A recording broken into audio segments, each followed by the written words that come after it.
Et quand la tristesse arrive, je sais tu es là, toujours près de moi.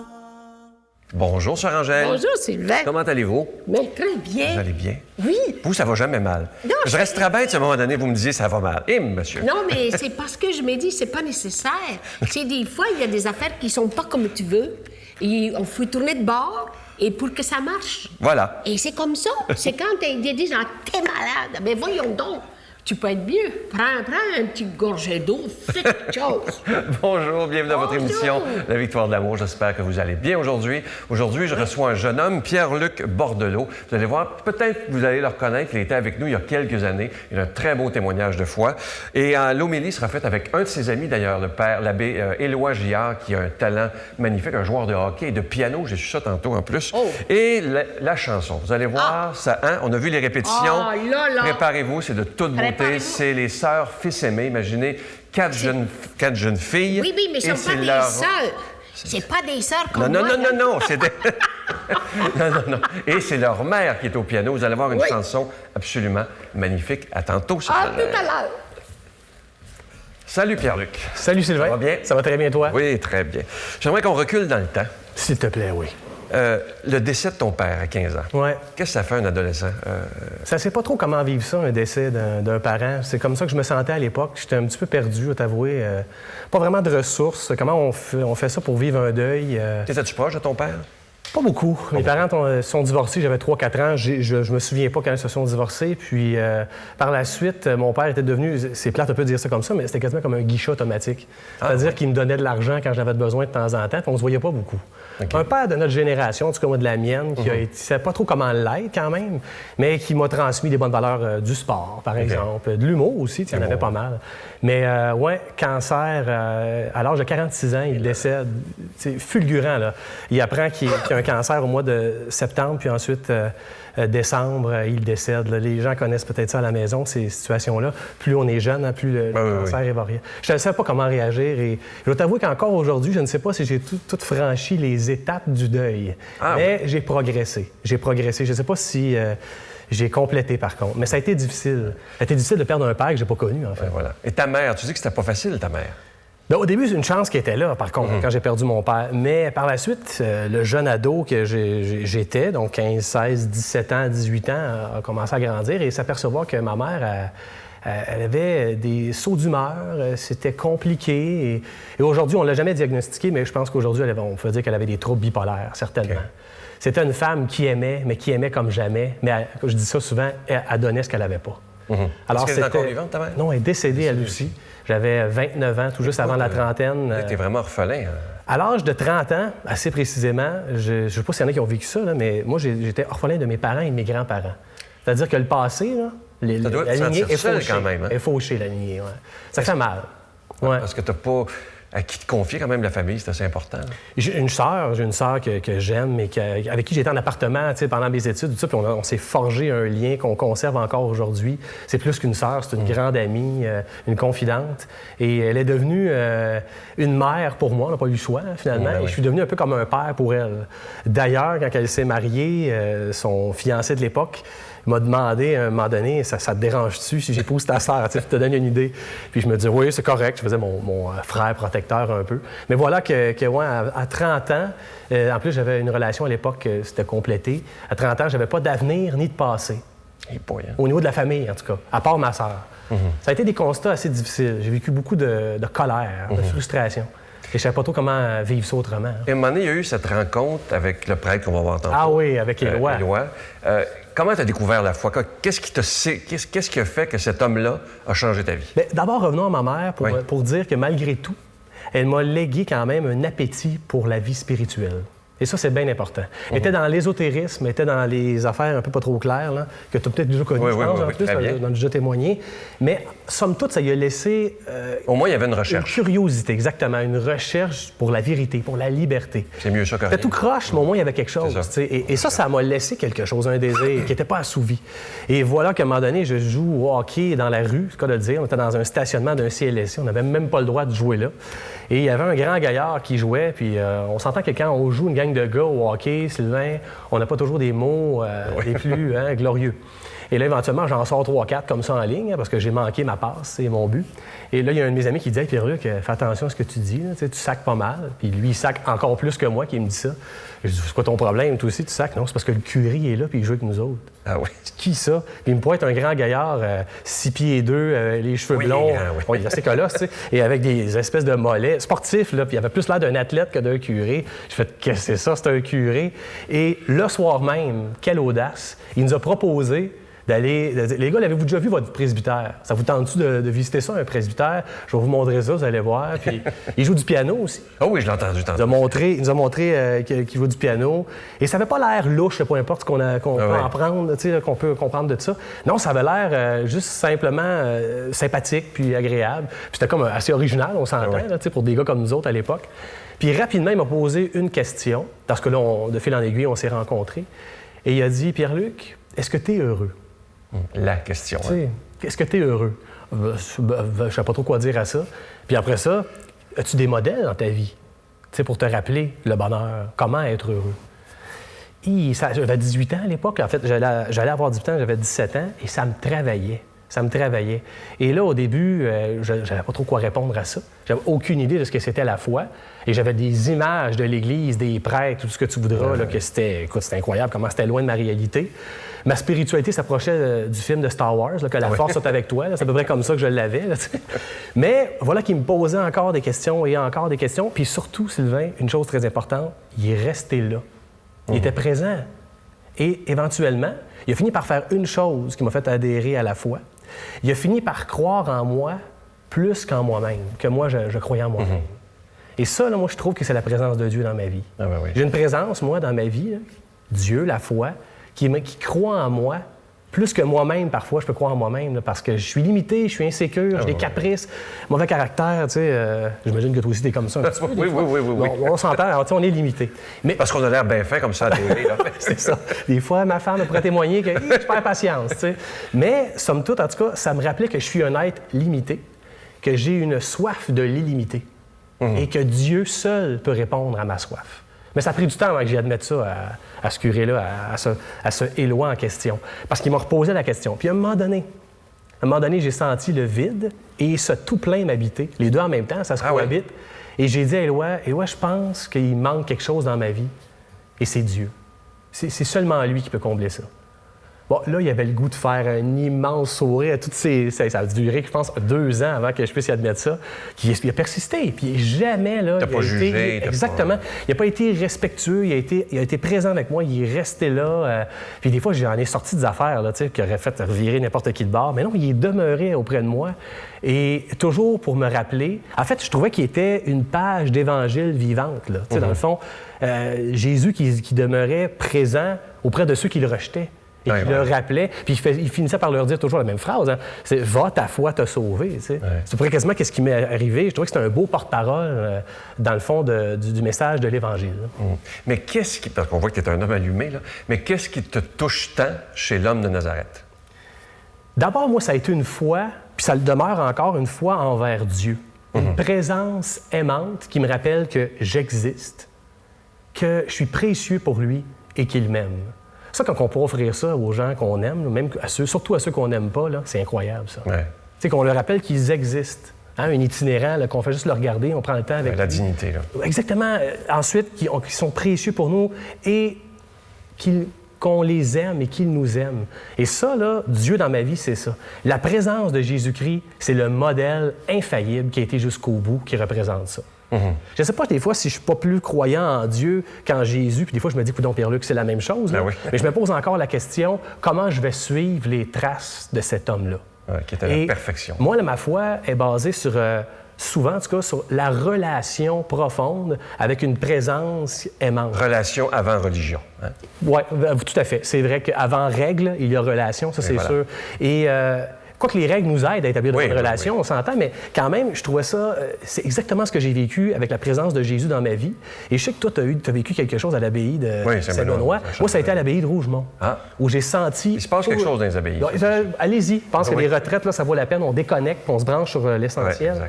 J'étais là un dimanche, évidemment, il y avait... Écoute, c'était tellement, en plus, comment je dirais, austère, sobre, la vie monastique, on s'entend, ça n'a pas de feu d'artifice. Mais j'écoutais le message de l'Évangile et tout à coup, ça m'a frappé. Ça m'a frappé, c'était là, ça m'a investi. Et là, je parlerai à des scientifiques, puis à des athées convaincus, puis ils ne comprendraient rien de ce que j'ai dit. Mais l'amour, ça ne s'explique pas de toute façon. Exactement, c'est ça que j'ai été comme rempli, comme je te disais, que le vide a été rempli par le tout plein. Là. Mais là, ça a été la présence de Jésus, par contre. Là, ça a été l'appel du Christ à me dépasser, à le suivre. Je te dis pas que tous les jours je fais ça, puis j'ai vraiment encore de la misère, mais comment suivre ses traces, finalement. Ouais. Écoute, là, le temps passe vite pour te dire une affaire. Je m'excuse, ben oui. T'as pas pensé être prêtre? Je sais que t'es marié. J'ai pensé être prêtre. T'as pensé? Hey, avec la rencontre d'un Ben gars comme Éloi, c'est sûr que j'y ai pensé. Je me suis dit, pourquoi pas. Mais l'appel de la famille, l'appel de la relation de... T'es marié? Je suis marié, oui. Quel âge qu'a ton enfant? 5 mois. 5 mois. Il s'appelle Emmanuel, en plus. Oui, Emmanuel, qui n'a pas été choisi quand même par hasard. Ouais, le mot, évidemment. là, Emmanuel, évidemment. Et ton épouse de la foi aussi? Mon épouse est plus spirituelle qu'elle a la foi. Elle provient d'une famille où son père est marocain juif, donc, mais un judaïsme très spirituel, je pourrais dire très ouvert, et son père est arrivé ici un 14 février, il faisait moins 20, là, avec ses babouches quasiment dans les pieds, là, tu sais. Et il est débarqué et il a épousé une Québécoise qui l'a suivi dans sa spiritualité juive, je pourrais dire, mais dans sa religion juive. Et ma femme a été éduquée là-dedans, ça lui a conféré de belles valeurs. Oui. Quoique, comme bien des Québécoises qui ne pratiquent pas, c'est un peu le même principe. Mais elle est très ouverte spirituellement, puis c'est ce que j'aime d'elle, parce qu'on a des bonnes conversations, des conversations profondes sur l'éducation de notre enfant, notre mariage, hein, qu'on a respecté dans les deux traditions, juive et chrétienne. Ça, c'est beau. Célébré par Éloi dans une église, mais avec le bris de verre, là, je ne sais pas si ça dit quelque chose, toutes ces traditions-là. On s'en reparlera. Oui. Alors, c'était intéressant. Regarde, de 11 minutes est déjà passé, ça n'a pas de mot à dire. Voyons donc. Mais je vais vous donner une bonne nouvelle. Pierre-Luc va collaborer maintenant avec nous le matin. Vous allez l'entendre faire des homélies, des chroniques. Alors, on va avoir la chance de mieux te connaître. Tu vas avoir du temps en masse. Et j'ai hâte de les connaître aussi. Oui, voilà. Je t'offre une belle chanson. Vous allez voir, on est tantôt en répétition. C'est absolument magnifique. Écoutez bien, ils sont 4 sœurs. Et la maman est au piano. Les sœurs, fils aimé, ton amour est grand.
je me donne en retour.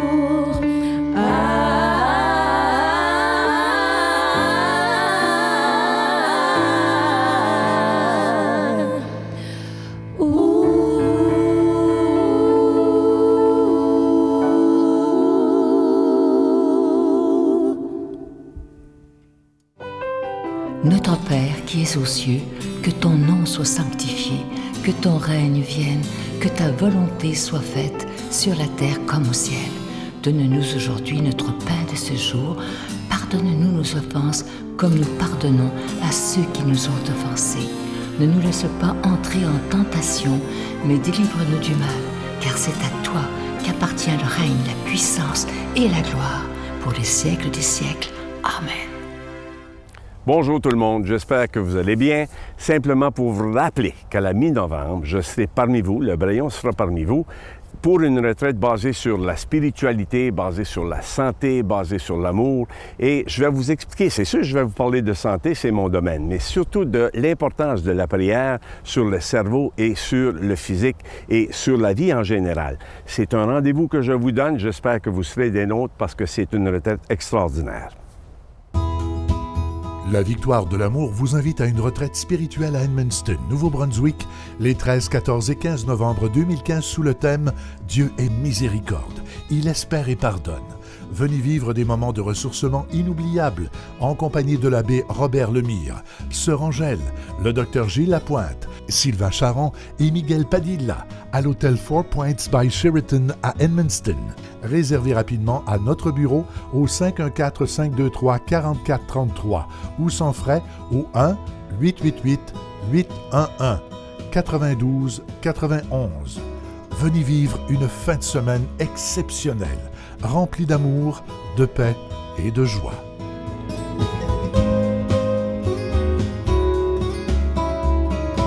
Comme vous le savez, le mois d'octobre est le mois du rosaire, un mois dédié à la Vierge Marie. Et je vous en parle depuis quelques semaines. Les derniers mois ont été assez difficiles au niveau des dons. Et on a décidé, toute l'équipe ensemble, pour le mois d'octobre, qu'il n'y aurait pas de cadeau du mois. On va vous inviter à faire un don, mais sans rien attendre en retour. Parce que je crois que le plus beau des cadeaux qu'on peut offrir, c'est d'avoir des émissions 7 jours par semaine sur l'ensemble du réseau TVA. Et ça, c'est absolument magnifique. Nous sommes évidemment une émission catholique francophone. C'est la seule 7 jours par semaine dans l'ensemble du Canada, une partie des États-Unis, Saint-Pierre-et-Miquelon et dans le monde entier grâce à Internet, évidemment. Alors moi, je vous pose la question, est-ce qu'une émission catholique, ça vaut la peine qu'on puisse la garder pour des dizaines et des dizaines d'années encore? Je vous pose la question. Et l'important, comme je vous dis souvent, c'est pas de se vider les poches. Il y a des gens qui peuvent donner $1, il y en a qui peuvent donner 5, il y en a qui peuvent donner beaucoup plus.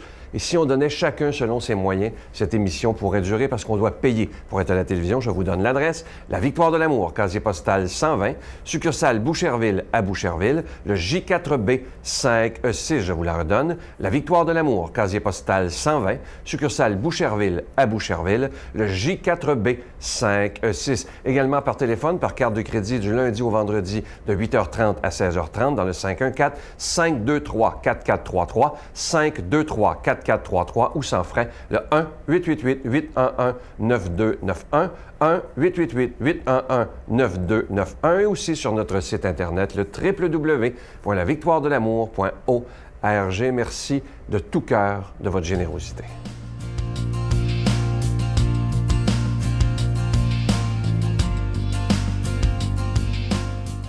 Mais bon dimanche.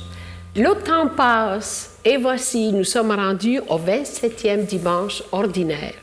Aujourd'hui, après tout ce que vous avez entendu, je vais ajouter autre chose. Dieu a jugé qu'il n'était pas bon que l'homme soit seul. Il créa donc la femme, afin qu'ils soient deux à une seule chair. C'est ainsi qu'il a voulu nous faire don de l'amour idéal.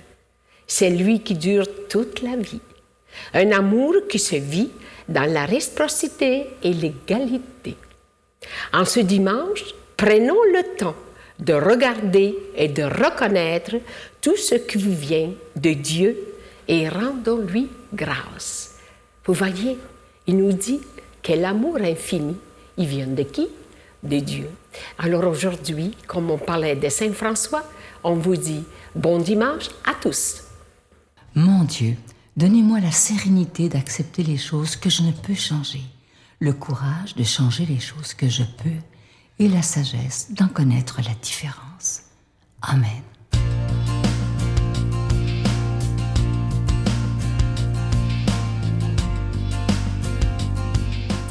Nous allons prendre la deuxième partie de l'Évangile du jour, de l'Évangile selon saint Marc. On présentait à Jésus des enfants pour les lui faire toucher, mais les disciples les écartaient vivement. Voyant cela, Jésus se fâcha et leur dit, « Laissez les enfants venir à moi. Ne les empêchez pas, car le royaume de Dieu est à ceux qui leur ressemblent. Amen, je vous le dis, celui qui n'accueille pas le royaume de Dieu à la manière d'un enfant n'y entrera pas. » Il les embrassait et les bénissait en leur imposant les mains.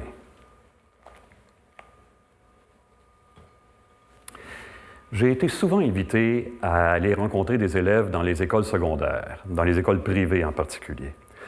Et une des premières choses que je demande à un groupe quand je suis dans une classe, je demande aux jeunes, « Qu'est-ce qui peut arriver de pire à une personne, d'après vous? » Ah ben là, évidemment, c'est de manquer d'argent tout le temps. Je dis, c'est loin d'être drôle en effet, je connais beaucoup de gens qui sont mal pris comme ça. Mais il y a quelque chose de pire que ça. Ah, c'est d'avoir un accident de ski puis être paralysé pour le reste de ses jours. Loin d'être drôle en effet, mais il y a quelque chose d'encore pire que ça. Alors là, ça cherche, hein? Et je finis par leur dire, non, vous ne trouverez pas, laissez-moi vous révéler. Ce qui peut arriver de pire à quelqu'un, c'est de ne pas connaître son cœur. C'est la source de tous les problèmes sur la planète. L'enfant est celui qui, spontanément, est branché sur son cœur. Il n'y a même pas de distance. Je vous raconte un petit fait vécu qui va vous faire sourire là-dessus. Une grand-maman faisait visiter une église à son petit-fils de 4-5 ans. Elle lui montre toutes les choses et elle finit par arriver dans le chœur. Puis là, elle lui montre la lampe du sanctuaire. Elle dit, « Tu vois cette lampe qui est suspendue, qui est rouge? Ça veut dire que Jésus, il nous attend quand on vient ici. Puis Jésus, là, son feu, il veut qu'il passe direct dans notre cœur. Quand on rencontre les autres, quand on fait du silence, quand on écoute la parole et surtout quand on va faire la communion, oh là, on est vraiment un avec Jésus. Fait que ça tente-tu, puisque Jésus nous attend, ça tente-tu, on fait une petite prière?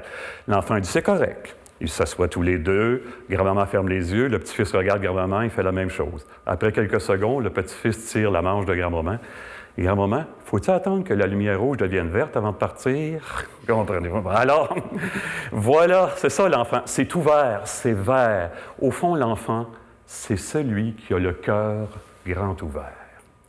Si Jésus nous dit de ressembler aux enfants, c'est il souhaite que l'amour de Dieu entre en nous et qu'on commence à vivre comme ça. En passant, hein? Comment Jésus est mort? Comme ça. Il nous révèle qu'éternellement, Dieu, c'est un cœur grand ouvert et que Jésus lui-même est choisi par Dieu. Quand on appelle Jésus le Christ, on veut dire Jésus a été consacré par Dieu pour venir tout ouvrir ce qui est bloqué dans le monde, à commencer par nos cœurs. Quand j'ai rencontré Pierre-Luc, c'est justement ce qui s'est passé. Je me suis senti appelé, en tout cas, j'ai vu là tout un challenge, tout un défi, à l'aider à ouvrir ce qui était encore coincé à l'intérieur, même s'il y avait beaucoup de charisme. Et il fait la même chose pour moi très bien d'ailleurs, après 15 ans, même presque 20 ans d'amitié. C'est le 4 octobre aujourd'hui. C'est la fête de Saint François d'Assise, probablement le saint le plus populaire de l'histoire. François, d'après son biographe, était, au début, dans sa jeunesse, parce que son père était un marchand de tissus très prospère à Assise, François était, dit son biographe, grand gaspilleur. Et là, la guerre va éclater avec Pérouse. François donne son nom, s'en va à la guerre, il revient. Il a été emprisonné de longs mois de temps. Il a fait beaucoup de fièvre, il était maltraité. Il est totalement délabré. Il va être alité longtemps. Il va être obligé de descendre dans son cœur. Mais il va devenir l'homme au charisme le plus authentique, le plus rayonnant. Il va aimer la nature, il va aimer la pauvreté, la simplicité.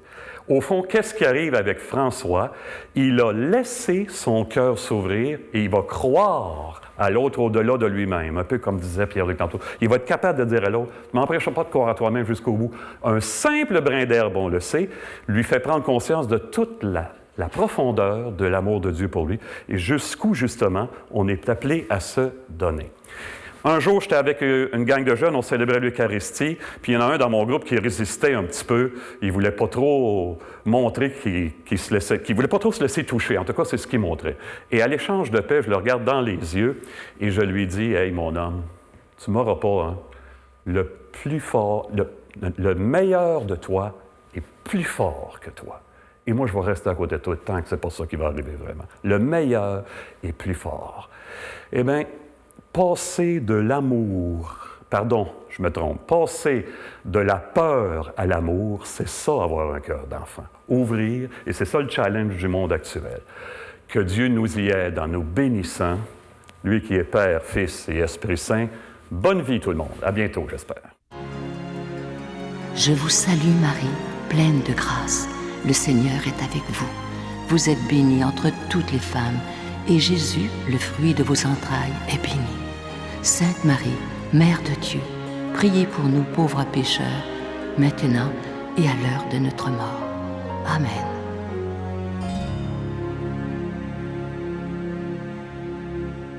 Sœur Angèle, il y avait de la vie dans cette émission-là. Mais puis en tout cas, tu n'avais pas besoin de t'efforcer à poser des questions. Il répondait à 5-6. Non, j'en posais une, il répondait à 4. De la vie, dans l'émission. Alors, ça a été vraiment rafraîchissant aujourd'hui. Oui. Je sais qu'il y a des gens qui vont se poser la question, parce que j'ai tellement aimé l'homélie de Éloi. Oui. Alors, il est en paroisse à Marieville et les paroisses alentours, Rougemont, je ne sais pas toutes lesquelles, mais en tout cas, dans les alentours. Oui. Mais Marieville, il est là. Alors, allez le voir, vous allez voir que c'est un prêtre dynamique qui est proche des gens. Et on va le revoir à l'émission, évidemment. Vous savez qu'on va aussi voir Pierre-Luc le matin de temps à autre. Et évidemment, j'ai été tellement séduit par notre famille de chanteuses. Qui vont revenir bientôt aussi, ça je vous le dis. J'ai tellement aimé. C'est un bon choix. Ça a été une émission, il y a de la vie et de la jeunesse. Mais les gens, j'aime ça. Ça m'a réjouni. Je vous souhaite une très, très belle journée. Comme d'habitude, j'ai hâte de vous retrouver demain matin, 5h15 ou sur vos tablettes et vos téléphones. Bye bye. Bye bye.